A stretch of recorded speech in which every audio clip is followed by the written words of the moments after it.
The detention cell hummed with the low thrum of energy barriers, casting everything in a sickly purple light. Rhea sat against the cold metal wall, her breathing steady despite the gash across her shoulder. Blood, dark red, unmistakably human, seeped through the torn fabric of her uniform, dripping onto the floor in slow, deliberate drops. She didn't wince. She never did. Across the cramped cell, a small figure stirred. Taran, barely past his 8th cycle, pressed himself against the corner. His fur rippled with anxiety, the bioluminescent patterns across his face flickering erratically. He was Kethari, one of the Coalition's youngest races, a species that had never known war, never witnessed true violence until the Dominion came. "Miss Rhea?" His voice was a whisper, trembling like leaves before a storm. Rhea's eyes, gray as steel and twice as hard, shifted to him. Her expression softened, just barely.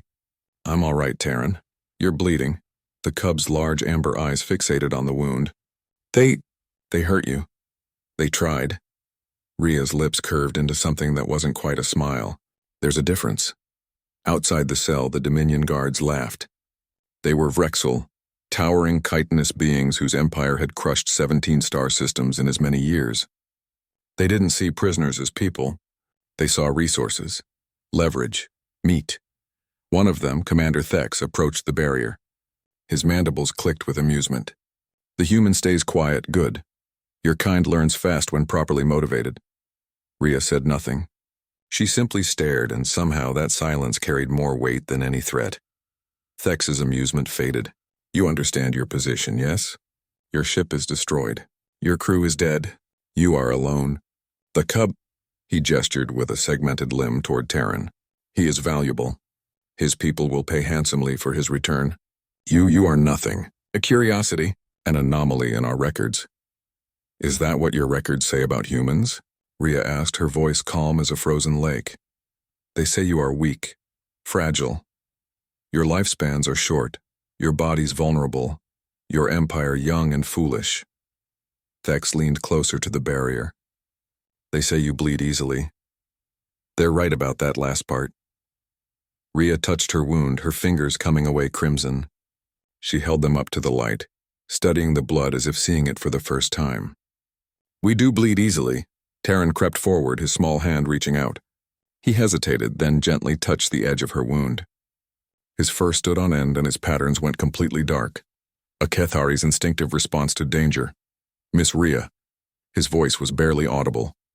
"Do they know what that means?" The guards didn't hear him, but Rhea did. Her smile returned, genuine this time, sad, knowing. "No, Taran, they don't." 3 hours later, the emergency klaxons screamed. Commander Thex rushed to the command deck, his composure cracking. "Report." "Ships, sir."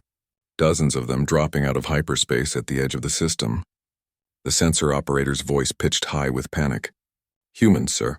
They're all human vessels. Impossible. Our intelligence said the nearest human fleet was 3 sectors away.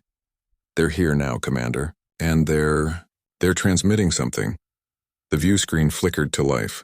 A woman appeared, older than Rhea, with hair like silver wire and eyes that had witnessed the birth and death of stars. Fleet Admiral Chen, behind her. The bridge of a warship bristled with activity.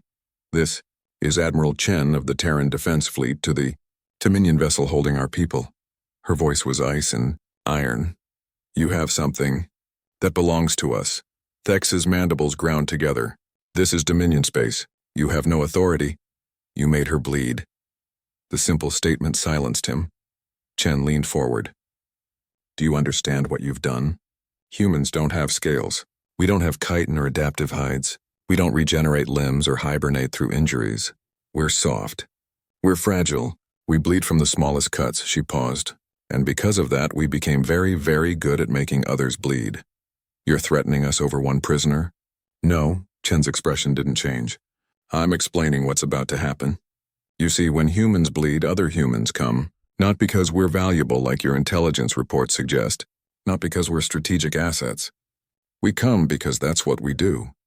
You hurt one of us, you face all of us." Thex pulled up his tactical display.